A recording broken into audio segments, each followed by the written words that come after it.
Hello friends, welcome to I exam B. I am Sushil Ragade, ex manager Reserve Bank of India. आप में से काफ़ी सारे स्टूडेंट्स ऐसे हैं जिनको आरबीआई में आना है।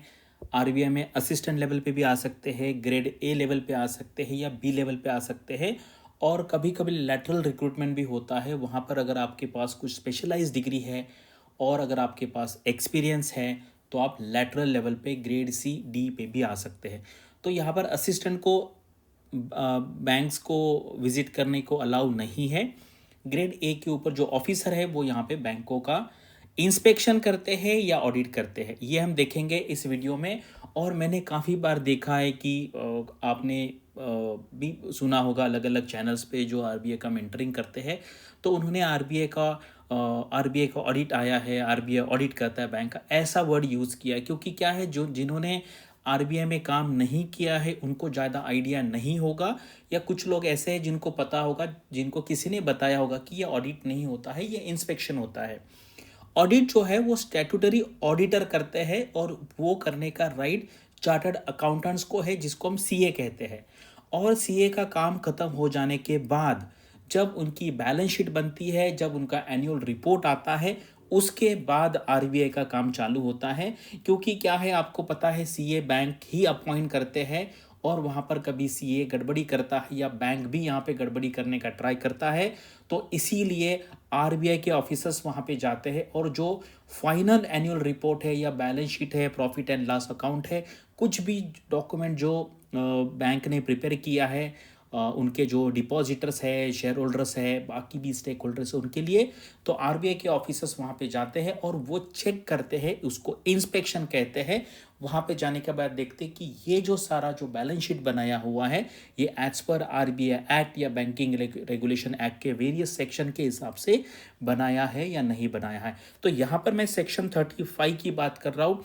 और सेक्शन 35 इतना पावरफुल एक्ट है, यहाँ पर मतलब आरबीआई के ऑफिसर्स को मैं कहता हूँ कि अनलिमिटेड पावर है। आप आरबीआई का ऑफिसर जहाँ पर अगर बैंक में जाता है तो वो जो चाहे वो वहाँ पे देख सकता है, कोई भी डॉक्यूमेंट्स देख सकता है, कोई भी लोन का अकाउंट देख सकता है, अगर उनको लगता है कि यहाँ पे कोई इरेगुलरिटी हुई है।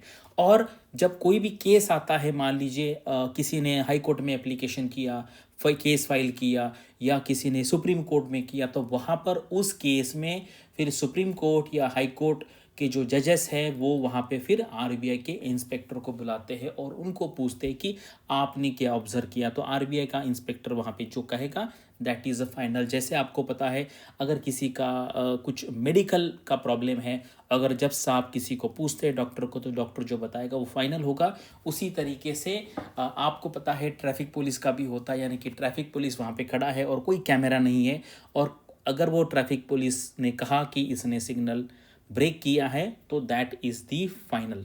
करेक्ट। तो इसलिए ये ऐसा कहा जाता था कि भाई ट्रैफिक सिग्नल का जो ट्रैफिक पुलिस होता है उसने जो कहा है, डॉक्टर ने कहा है, और आरबीआई के इंस्पेक्टर ने जो कहा है, that is the final, that can not be question. Correct. तो यहाँ पर बहुत पावर मिलता है। और कभी भी आरबीआई का ऑडिट आया है ऐसे बैंक के लोग बोलते हैं, लेकिन आप अभी यहाँ पे थोड़े से एनलाइटन हो गए हैं। मैंने आपको ये यहाँ पे समझाया है कि ऑडिट कौन करता है, सीए करता है। करेक्ट। कॉन्करेंट ऑडिट होता है, स्टैट्यूटरी ऑडिट होता है, एडहॉक ऑडिट होता है, वो सारे सीए लोग करते हैं। लेकिन जो इंस्पेक्शन करने का जो पावर है वो सिर्फ आरबीआई के ऑफिसर्स को है। Section 35 of the banking regulation act 1949। काफ़ी बड़ा यहाँ पे इंट्रोडक्शन हुआ है। चलो अभी यहाँ पे आगे स्टार्ट करते हैं। और आपको पता है, आई एग्ज़ाम भी इंडिया का नंबर 1 इंस्टीट्यूट है। पिछले 6-7 साल से हमने मतलब हज़ारों ऑफिसर्स अलग अलग ऑर्गेनाइजेशन में सेंड किए हैं। अगर आप आरबीआई की बात करेंगे तो नंबर जो है वो 500 से ज़्यादा होगा। अगर आप यहाँ पे 21, 22, 23, 24 का नंबर है, ऑथेंटिक नंबर है, जिसको हम न्यूज़पेपर में पब्लिश करते हैं। अगर आपको इसकी तैयारी करनी है तो आप यहाँ पे कॉल करके इन्फॉर्मेशन ले सकते हैं। चलिए अभी आते हैं section 35 of the banking regulation act. तो यहाँ पे क्या है, inspection to be made by one और मोर ऑफ इट्स ऑफिसर। तो मैंने यहाँ पे जो 1 है, मैंने काफ़ी बैंकों का as a single officer inspection किया है। और कभी कभी हमारी टीम भी हुआ करती थी 4-5-6 ऑफिसर्स की, of any banking company. Banking company का मतलब bank, it's books and accounts, यानी कि कोई भी उसका जो डॉक्यूमेंट है वो सारा यहाँ पर देखने का पावर है। It shall be the duty of every director, correct, to produce to any officer making an inspection, correct, all such books and accounts and other documents in his custody or power to furnish him statements and information of banking company, यानी कि वो जो भी produce वहाँ पे मांगेगा उनको bank के जो डायरेक्टर्स है या सीईओ है उनको वो देना पड़ेगा। अगर नहीं दिया जाएगा तो यहाँ पे प्रॉब्लम हो सकता है। करेक्ट। तो ये आरबीआई प्रोहिबिट भी कर सकता है, जैसे आपने अभी देखा कि कोई अगर बैंक एक्ट के हिसाब से काम नहीं कर रहा है तो वहाँ पे आरबीआई उनको प्रोहिबिट कर सकता है कि आप यहाँ पे डिपॉजिट नहीं ले सकते या किसी को लोन नहीं दे सकते। करेक्ट। और आपने ये बहुत बार देखा होगा सेक्शन 35A, सेक्शन 35 आपने बहुत बार देखा होगा। वहाँ पर आरबीआई क्या करता है, पावर, आरबीआई को पावर होता है to prevent the affairs of any banking company being conducted in a manner detrimental to the interest of the depositor. अगर आरबीआई को लगता है तो सेक्शन 35 के ए के against as per the section 35A वहाँ पर आरबीआई उस पर बैन लगा सकता है तो या कुछ एक्टिविटी लिमिट कर सकता है। यानी कि किसी को अगर पैसे देने हैं तो मान लीजिए 25,000 से ज़्यादा नहीं दे सकते, लोन की एक्टिविटी बैन हो सकती है, रिक्रूटमेंट भी बैन हो सकता है। आपको पता है कि पीसीए लगा था कुछ बैंक्स पे, पीसीए प्रॉम्प्ट करेक्टिव एक्शन, उसके अगेंस्ट आरबीआई किसी बैंक को कह भी सकता है कि भाई अभी आपकी कंडीशन नहीं है,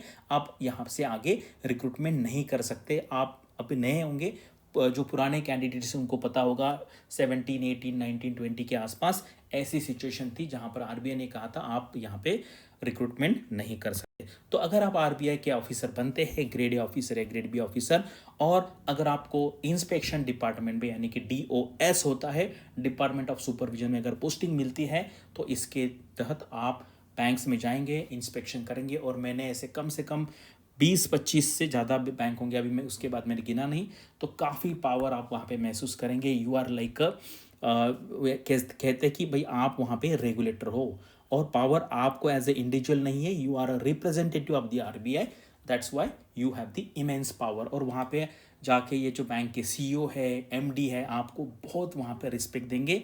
लेकिन आपको रिस्पेक्ट लेने के चक्कर में आपको काम को नहीं भूलना है क्योंकि वो आपको हाजी हाजी करेंगे, सर ये कीजिए, ये खाना खाइए, वो खाना खाइए।